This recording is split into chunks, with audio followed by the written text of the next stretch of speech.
Before we get into the video, could everyone please subscribe to my Endless Diary Tales channel? Thank you so much. I loved Peter for 10 years. He kicked away my child without batting an eye. It was good that the child was gone, saving me another trip to the hospital. That night I lay on the cold operating table, ready to give up on life. Peter, who never believed in God, completely broke down in front of the church.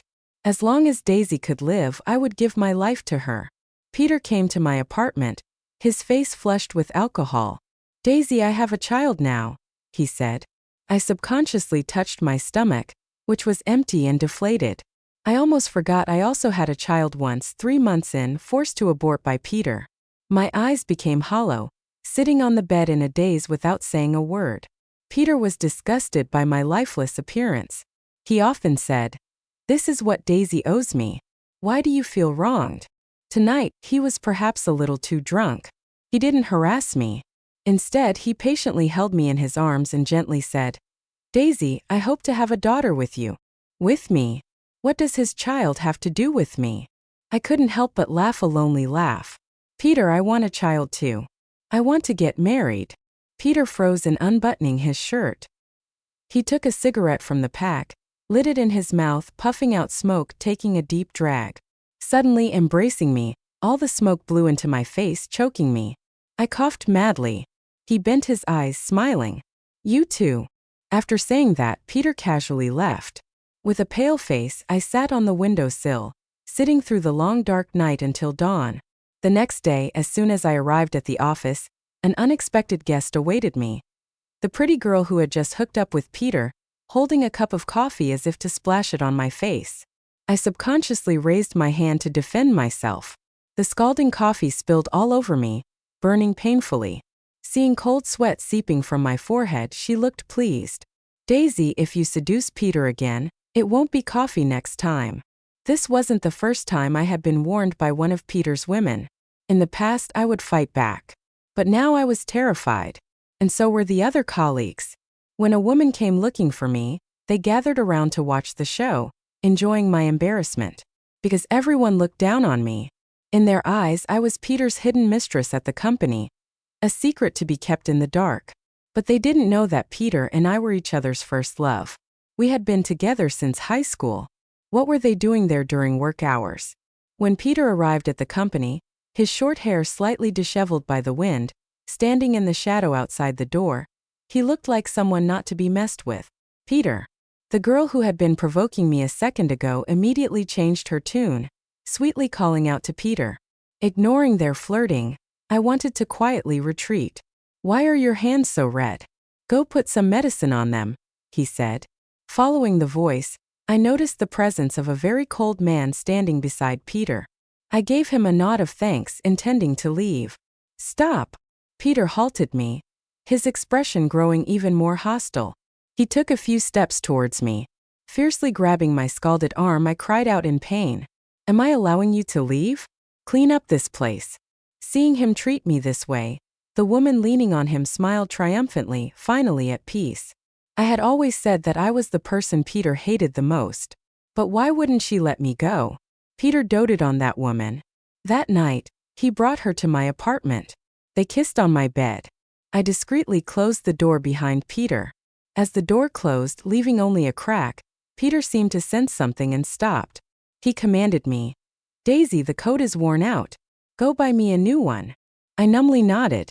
When they left the next day, I numbly returned to the room, seeing the rumpled bedsheets. I ran to the bathroom, violently vomiting, almost spitting out bile. Besides despair, I felt nothing else. "Daisy, are you tired of living?" Peter viciously pinched my neck, speaking harshly. "Who gave you the courage to spy on me?" I sent the photos of Peter and that woman to his wife. His wife was heartbroken, so he wanted to punish me. I spoke between coughs, trying to sound firm. "Don't bring women to my house again, Peter. I don't want that." Just before I suffocated, Peter let go of me, disdainfully chuckling. "Don't want it, Daisy? Don't tell me you still like me." I bit my lip tightly, looking helpless and pitiful. He grabbed my chin, forcing me to look at him. "One word at a time. But I loathe you. The thought of being with you disgusts me." My face instantly turned as pale as paper. Peter burst into a mocking laugh, with crimson flashing in his eyes. Daisy, suffer well. Repay what you owe me slowly. Through tear-blurred eyes, I saw him tenderly answering his wife's phone call. Then, without looking back, he left. I collapsed weakly onto the sofa, internally shattered. During the time Peter treated me coldly, I went to the hospital to visit his mother. She did everything herself without any help. The new nurse praised me repeatedly. Your daughter is so filial. She comes to the hospital to take care of you every few days. This is my daughter-in-law. Peter's mother looked at me with a loving smile. I froze, opening my mouth, not knowing what to say. I knew she was confused due to her illness, not remembering anything. Daisy, why didn't Peter come with you? I said. Peter is very busy with work. She seemed puzzled. Isn't Peter still in school? Why is he working now?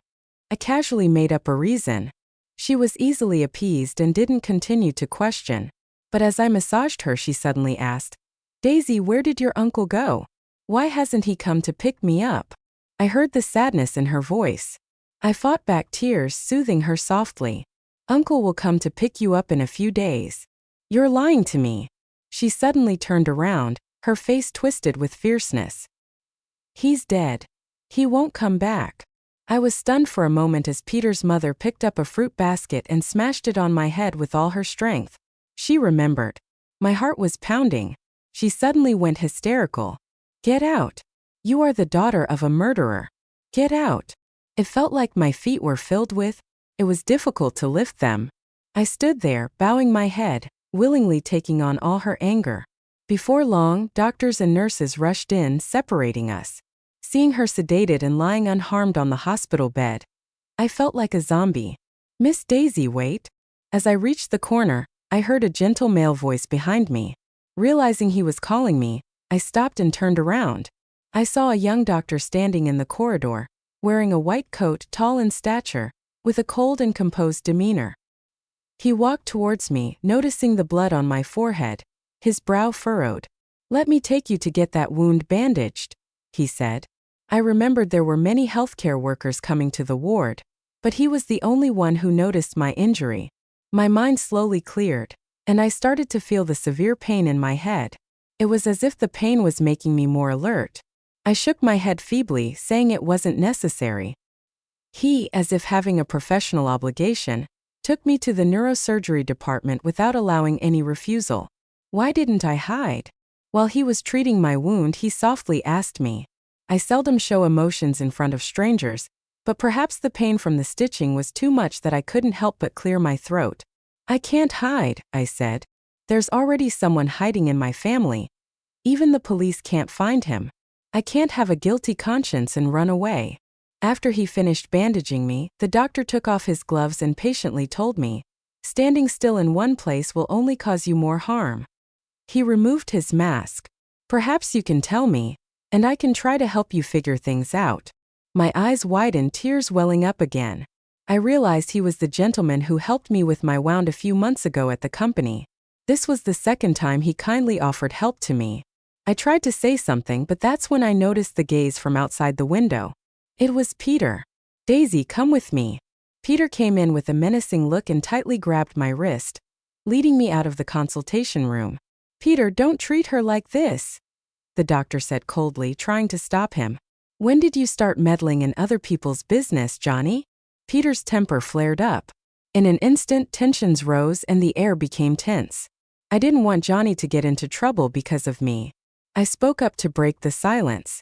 Peter, I'll go with you. Peter raised an eyebrow, maintaining his grip on me as he left the room. I glanced back at Johnny. Peter noticed and smirked coldly. What? You have a thing for Johnny now.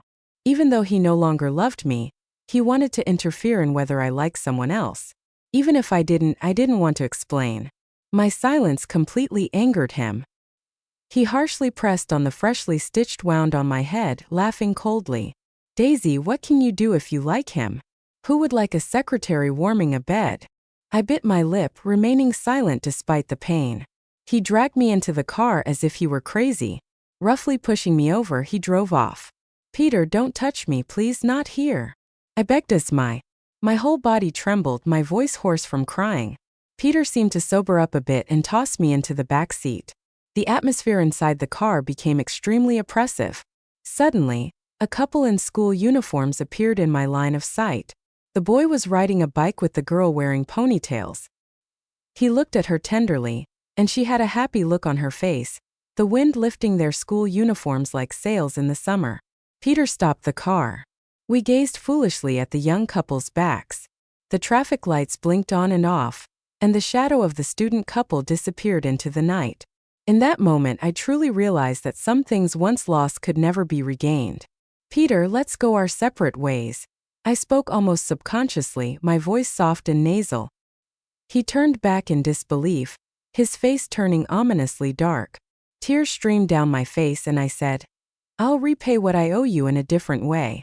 I want to live a normal life." Peter abruptly opened the car door and threw me out like trash. Almost roaring, he questioned me. "Daisy, your dad killed my dad. My dad wouldn't have died if it wasn't for your dad hitting him and throwing him into the lake." My mom went crazy after seeing my dad's body, her mental state becoming unstable.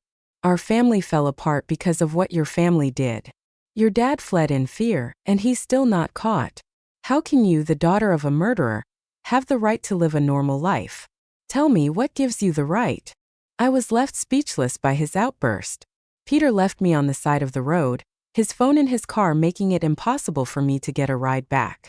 As I walked back to my apartment, my feet were covered in blisters. Due to a high fever, I spent a week lying in the apartment. My mom thought I couldn't take care of myself, so when I recovered, she anxiously arranged a blind date for me. I heard the other party was a doctor with excellent conditions and a caring personality. I was about to refuse, but my mom sighed. "Daisy, I'm getting old. My biggest wish is to see you get married. As long as you're not married, my heart is unsettled. I'm afraid that if I suddenly die one day, you'll be alone, and then I won't even be able to close my eyes." My mom's words grew more serious and urgent. After thinking for a while, the other party had good conditions in all aspects, and they might not even be interested in me. Just to appease my mom, I reluctantly agreed. "Send me the address." "Johnny." As I looked at the man sitting across from me in the restaurant, I was surprised to see that my blind date was actually Johnny, the man who had helped me twice before. "What a coincidence," I said, smiling at him. He tilted his head and imitated my smile, saying, "Not a coincidence, Daisy. I agreed to this blind date once I knew it was you." My heart skipped a beat. I was somewhat at a loss. Is there someone in this world specially here for me? We hadn't even made formal introductions yet. He extended his hand, his gaze filled with warmth. As I looked at his hand, I hesitated. To shake it or not. Suddenly Peter appeared with a cigarette in his mouth. Peter stood in front of me, his gaze sharp and dangerous. Next, looking at Johnny, he asked, "You here for dinner?" Johnny met my gaze without avoiding it. "Blind date? How about it? I'm quite satisfied." With a slight smile on his face, Johnny looked into my eyes and said calmly, "I wonder if Miss Daisy is satisfied with me."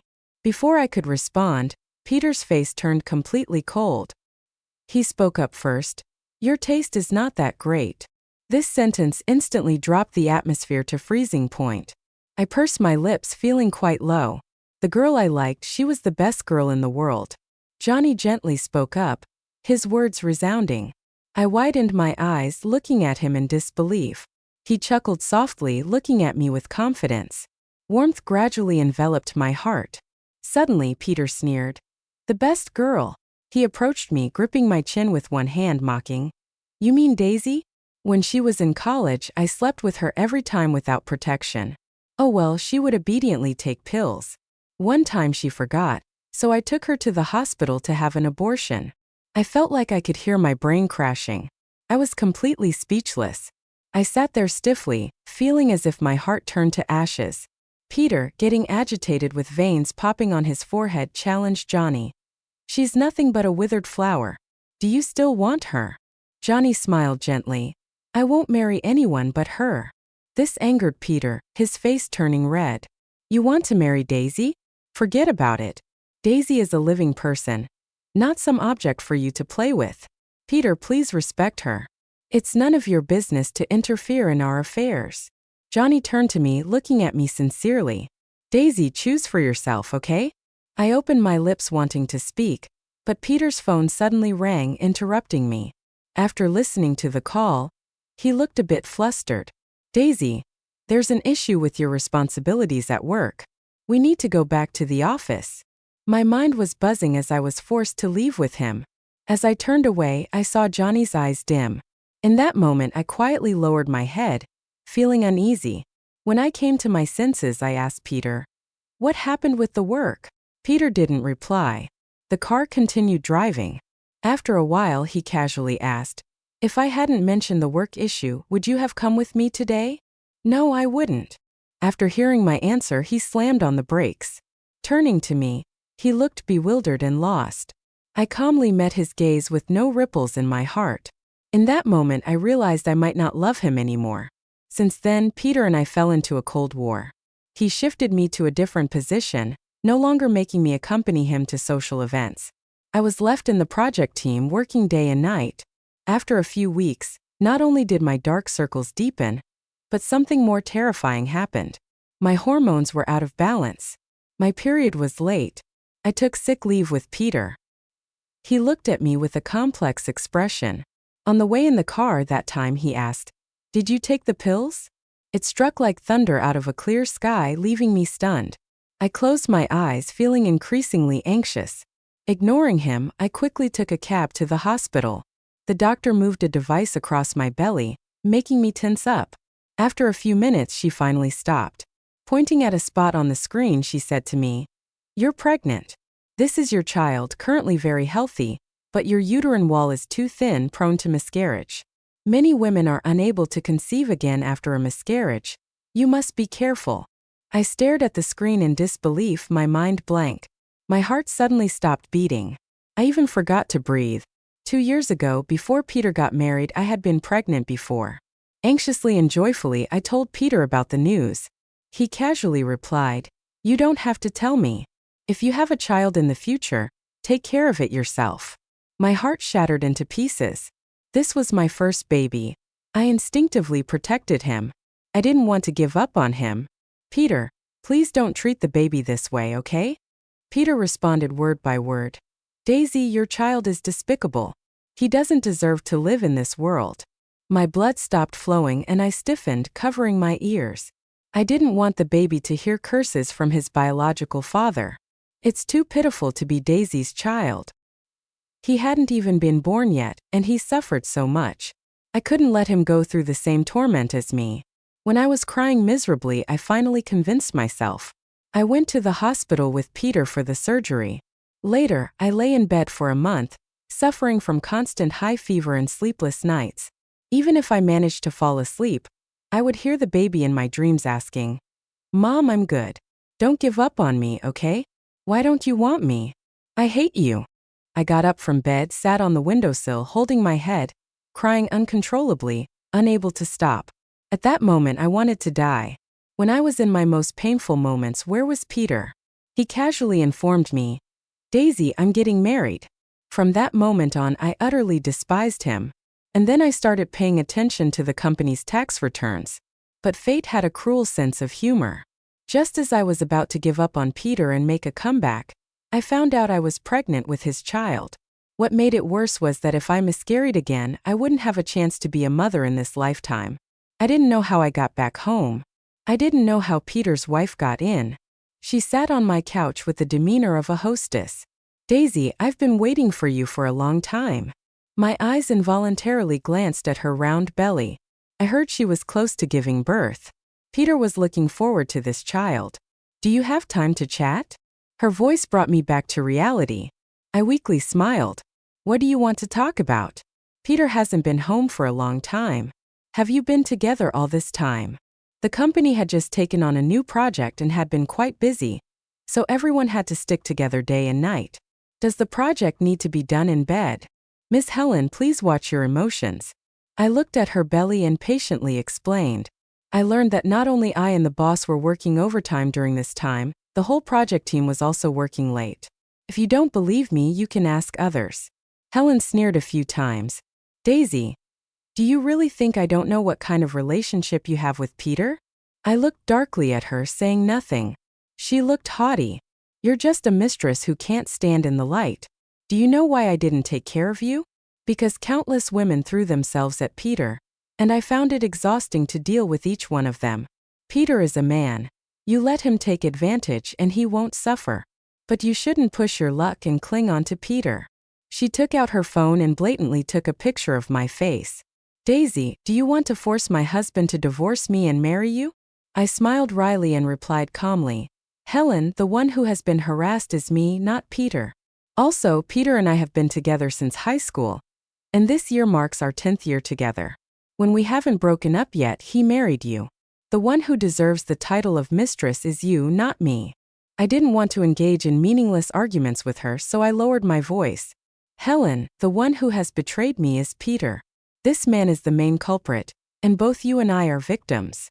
So you should be questioning Peter, not coming here to act tough.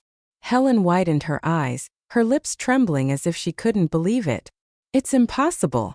Peter couldn't possibly do that to me. I shook my head and looked blankly out the window. I didn't even notice when she left. I walked to the balcony, looking at the pitch-black sky, my heart in turmoil. The phone rang for a long time before I finally answered. It was my mom calling. After answering the phone, my mom cried non-stop, her voice hoarse and unable to stop. Daisy, your dad has been found. The phone slipped from my hand and fell to the ground. It felt as if thunder had struck my head, and I stumbled back, falling onto the cold floor. A buzzing sound echoed in my ears. My blood rushed to my head, and I gasped for air, trying to calm myself down. But I just couldn't. I crouched on the floor, crying wildly, gasping for air until eventually I couldn't even shed tears. The person who caused all my suffering has finally been found. I slowly wiped away my tears and finally smiled. The pitch-black sky outside seemed to brighten at that moment. Sitting there alone, I made a decision. The person who shattered Peter's family will come back. That person will surely face legal consequences, an eye for an eye. As for me, I have been paying my debt for 6 years. This time, I will definitely part ways with Peter. Daisy, open the door. Suddenly, Peter was knocking at the door. Afraid of complaints from neighbors, I reluctantly opened the door. It was raining outside. Raindrops fell heavily, creating a humming sound in the world. The air felt heavy. Peter came in through the door. Against the light, I couldn't see his expression. I sat calmly on the sofa and told him straightforwardly, Peter, we can complete. Peter visibly hesitated, loosening his tight tie as if struggling to breathe. The air pressure in the room dropped even further. I pushed forward urgently. The police have found that person. The law will not let him off. So what? So you want to retaliate against me? Peter clenched his fists, his voice getting louder. Go to the hospital and see what you did to Helen. I looked up in bewilderment, not understanding. What happened to Helen? What are you pretending? Peter suddenly pushed me, and I fell to the floor with him towering over me. You forced me to have an abortion, so now you want to plot to kill my child and then walk away, he said in bits and pieces, and I could guess that his wife was in the hospital. I curled up on the cold floor, my chest heaving severely. Peter, the person who hurt Helen isn't me. I struggled to breathe. The one who hurt me is you. Cold sweat, as small as beans, poured down uncontrollably. My stomach felt a piercing pain, trembling in every limb. Holding my stomach, I cried silently, Peter, I'm pregnant. Fresh blood kept flowing from underneath me, and I was covered in red. This is my last child, the doctor said. I smiled gently. Peter, are you satisfied now? Peter's pupils shrank, his lips trembling. How are you pregnant? The intense pain made me wail uncontrollably. I clutched my stomach, instinctively calling for my mom, sobbing loudly, Mom, it hurts so much. He subconsciously reached out to hug me but then turned away. His voice as cold as an ice cellar. It's good that the child is gone. It saves you from having another abortion at the hospital. In that moment, my heart turned to ashes and I stopped struggling. The room fell quiet, the only sound being my breaths. In just a second, Peter suddenly lost control and lifted me, heading to the door. Daisy, you can't. God has never favored me. Every time I see hope, I am struck heavily by it. God, do you know I, who was once broken, also wanted to live well? Resisting you is just too exhausting. God, I surrender to you. I slowly closed my eyes, giving up on survival. Daisy, can you talk? Please don't do this. I was wrong. I promise you I won't let anything happen to the child. Daisy, he pleaded, seeming to be fooling both me and himself. You'll be okay. He cried, his tears falling on my face, his voice so lonely. Daisy, please don't fall asleep. Peter, you finally understand my despair. After arriving at the hospital, Peter collapsed, shouting loudly, Doctor, please save my wife.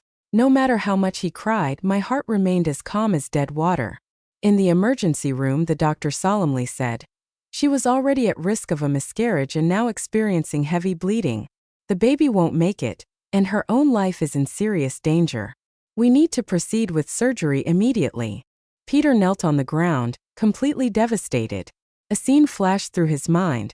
In high school, the class was watching a movie. Peter turned to look at me, the orange hues of the setting sun shining on his face, making him look even gentler than. In the sunset itself, on the big screen behind, the classic lines of the main characters were playing out. The smile on Peter's face grew wider. Suddenly, he leaned in, looked at me intently, and spoke the lines of the male lead. It was in that moment that I fell in love with Peter. The sunset quietly descended upon us, and we shared a smile. But now my sky will never be bright again. After Daisy passed away, I went to her apartment alone. In her drawer I found a few diaries.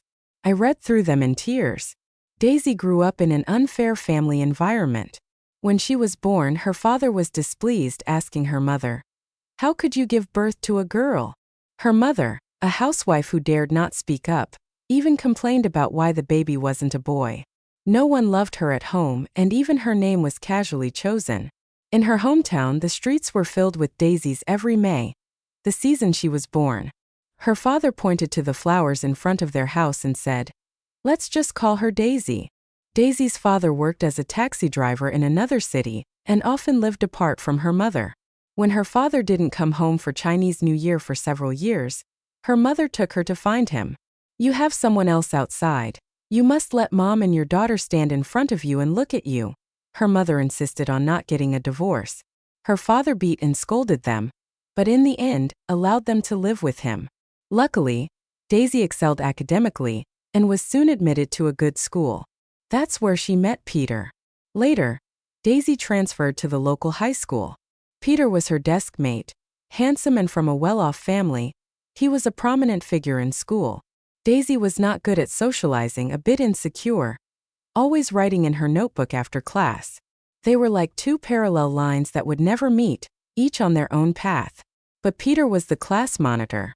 He insisted on integrating Daisy into the new school and helping her solve various problems, using the excuse of being responsible. He even complimented Daisy on her lovely name. He taught Daisy to be confident. As they grew closer, Peter made Daisy call him boss. Daisy felt uncomfortable, but she wouldn't say it. Peter's brother sat on the side teasing, just call him. He's not forcing you to call him husband. That day, Daisy's heart was about to explode. She glanced at Peter, only to see his face turning red as well. From then on, she could clearly feel that things were different between her and Peter. Peter would bring her breakfast, accompany her on runs, help her with physics, and they would wish upon stars together. They planned to attend the same university, but neither of them confessed their feelings. It wasn't until the last day of winter break that Peter handed her a love letter. Daisy, can you deliver this to the girl in the other class? She picked up the love letter without questions and delivered it for him. But tears streamed down her face the whole way, unknown to Peter. Daisy ignored Peter for the entire winter break. Turning to school, Peter, upset, asked her why she was ignoring him. Daisy thought to herself, you are interested in someone else, so I decided to distance myself from you. I sighed, wondering how the fiercely proud Daisy eventually forced herself to become Peter's warm secretary. That day, Peter was furious. That night, he forcibly stopped Daisy outside the dormitory building. Then in a low voice he apologized. Daisy, if you're angry, you can hit me. Just don't ignore me, please. Seeing how the usually proud Peter was now so humble, Daisy's eyes turned red for some reason. She muttered softly, I didn't want to deliver your love letter that time. Peter suddenly realized what was going on with the girl he loved. He immediately explained that the letter was written by his brother. He said his brother came up with the idea for Daisy to deliver the letter to see if she truly liked him, and he made Daisy angry. Full of remorse, he eventually realized his mistake. Staring at Daisy, he asked, "Daisy, are you jealous?" At that moment, his eyes were like the stars in the sky. No one could lie to the stars. So Daisy nodded in agreement. Peter was so excited, a bit incoherent, holding his hands up, unsure where to put them. Finally, he touched her head gently, saying, "Hello, girlfriend." Back in the dormitory, Daisy splashed her face with cold water several times, her cheeks still burning. That night she had a boyfriend. After being with Peter, he would often take her on walks in the park. When she got too tired to walk, he would carry her. At first, Daisy would shyly cover her face, but eventually, she let Peter do whatever he wanted without reservations. They passed their high school days happily and passionately. During their senior year of high school, Daisy had to return to her hometown to study and was reluctantly sent back home by Peter, as her father sternly told her that the money he spent was for her education, not for her to engage in a romance. After hurling various insults at her, her father suddenly asked if the boy, Peter, came from a good family.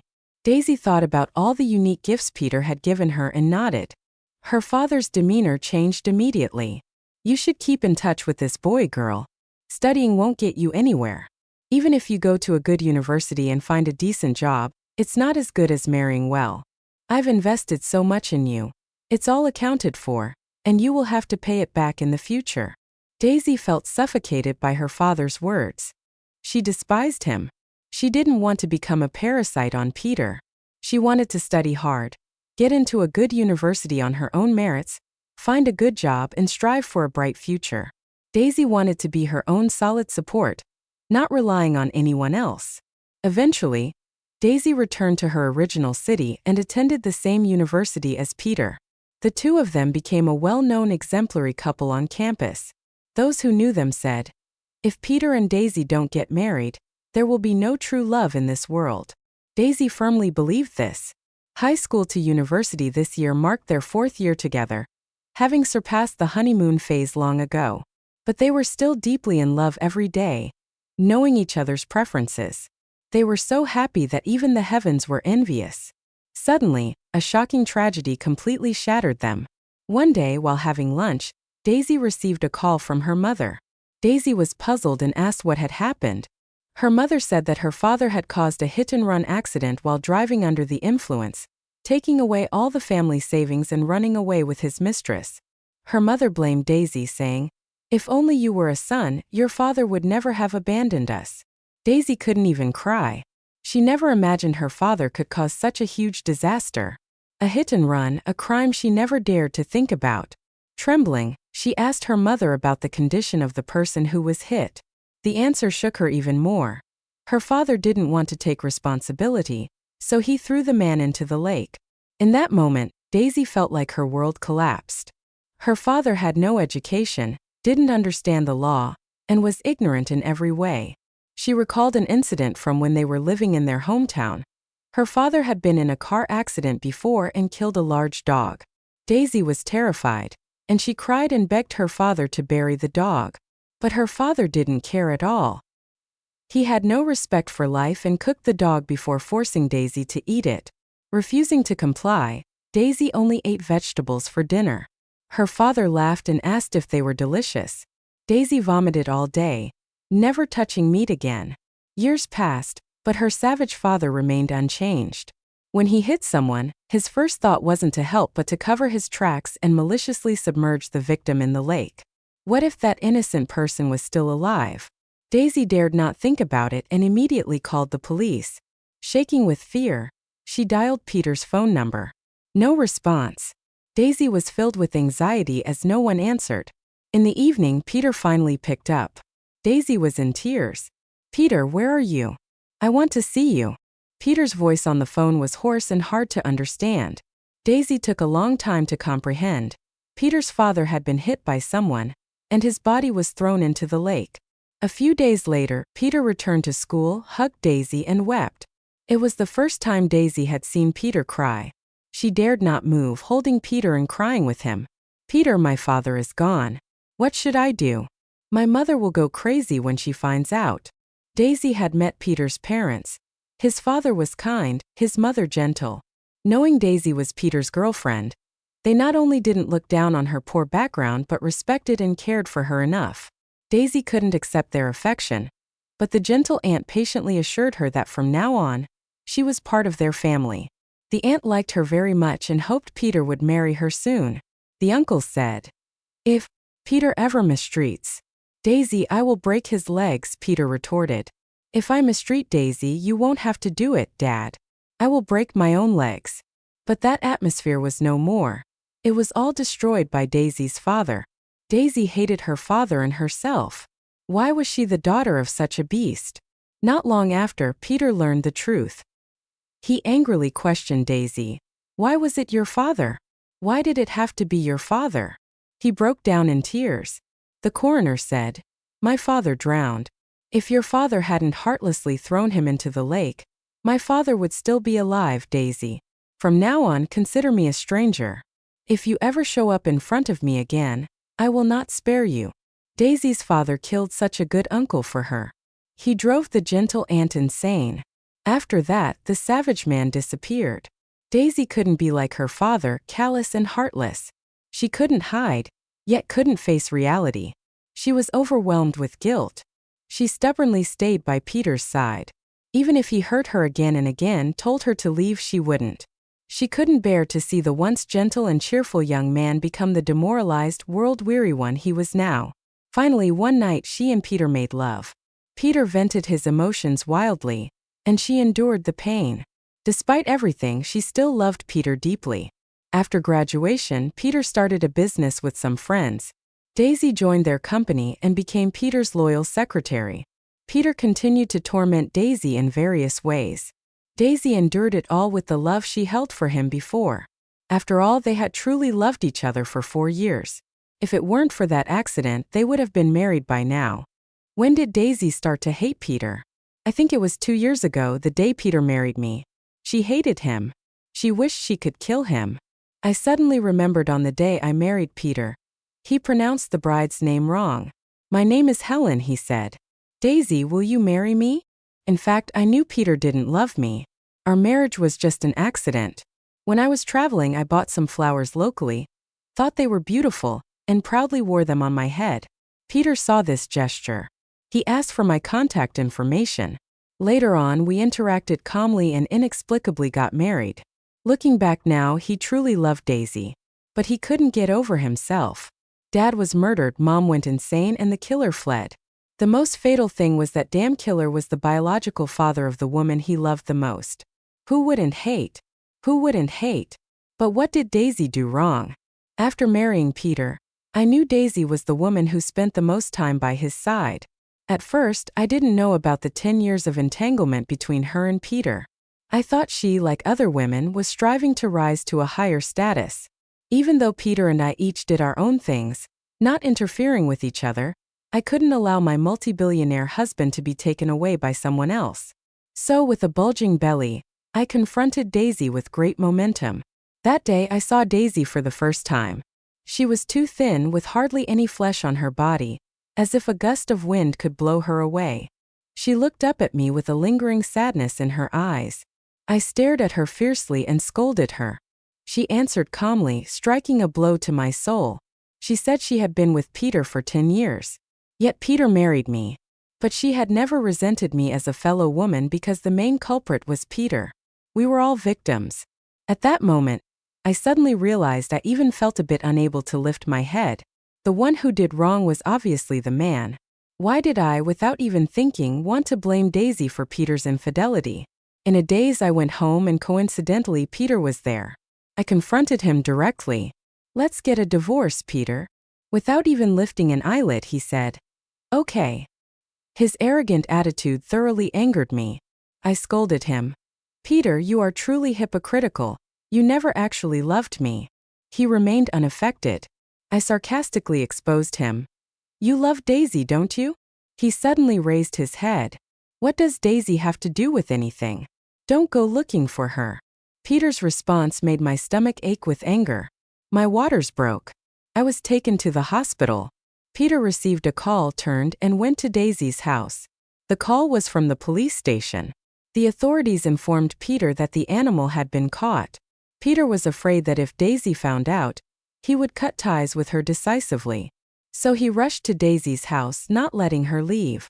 Sure enough, as soon as Daisy saw him, she initiated a breakup.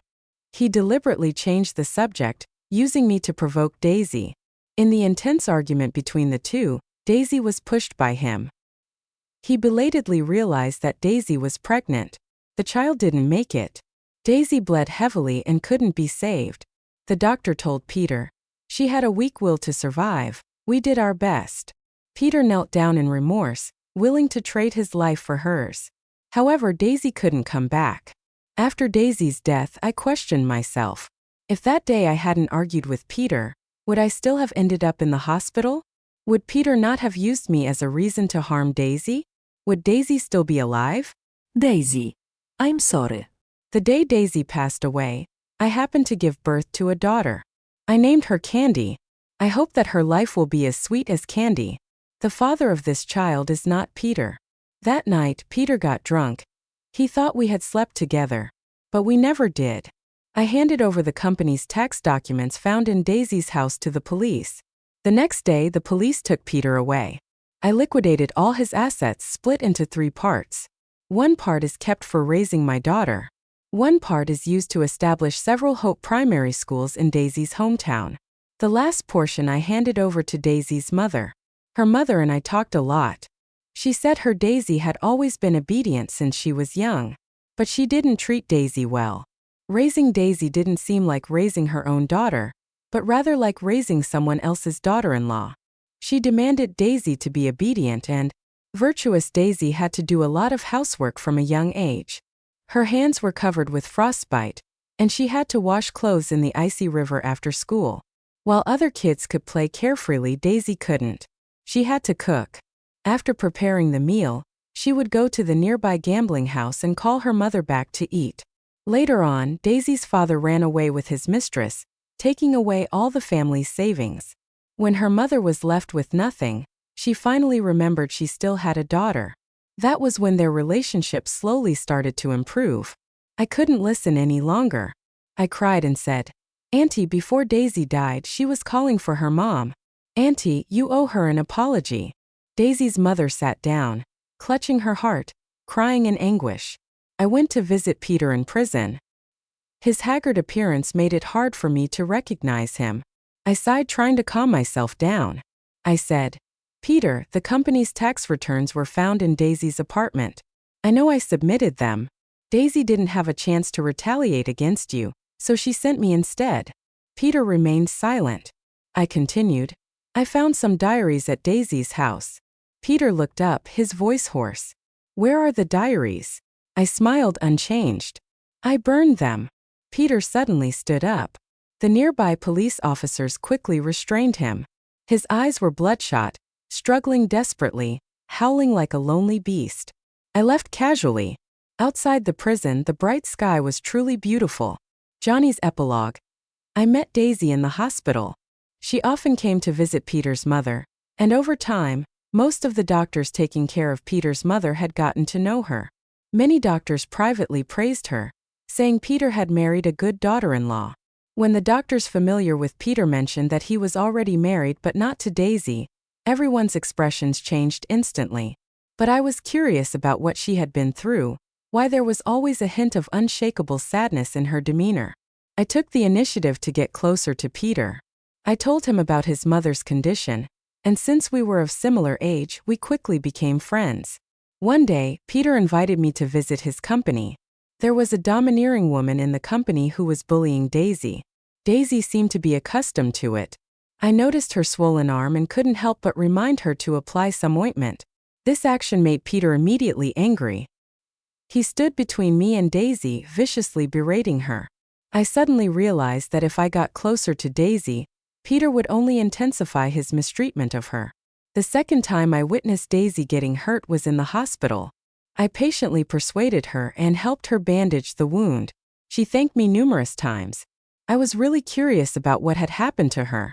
I tentatively asked her, but she didn't want to talk about it. I took off my mask, and she finally realized that I was the one at Peter's company who had reminded her to take care of her wound. She smiled gratefully. I continued to inquire, saying I could help her find a way out. She moved her lips as if wanting to say something. The next moment, Peter suddenly appeared and took her away. Daisy had a mysterious attraction to me. Whenever I had a moment to myself, I couldn't help but think of her. I made great efforts to arrange a meeting with her. But unexpectedly, Peter showed up again. It seemed no matter where Daisy was, Peter could find her. Peter seemed to know that I liked Daisy. He freely insulted her in front of me, using the most offensive language. In that moment, I was shocked. I couldn't understand how Daisy had endured so much suffering. I confronted Peter, saying I would only marry Daisy. Peter was furious and forcibly took her away. Since then, Daisy never contacted me again. The next news I heard about her was that she had passed away. She was killed by Peter. If I could go back to the day of our meeting, I would tell Daisy that the words Peter said only prove he is an animal. They can't prove anything else. Daisy, women's dignity isn't in their physical purity. You are the best girl forever. Daisy, you are true to yourself. It's them who are not true to you. Daisy, I'll take you away far from Peter. It's a pity there are no ifs. Later, I heard that Peter committed suicide. He left everything behind, regretfully seeking Daisy. I knew he could always find Daisy, but how I wished Daisy would never have to meet Peter again.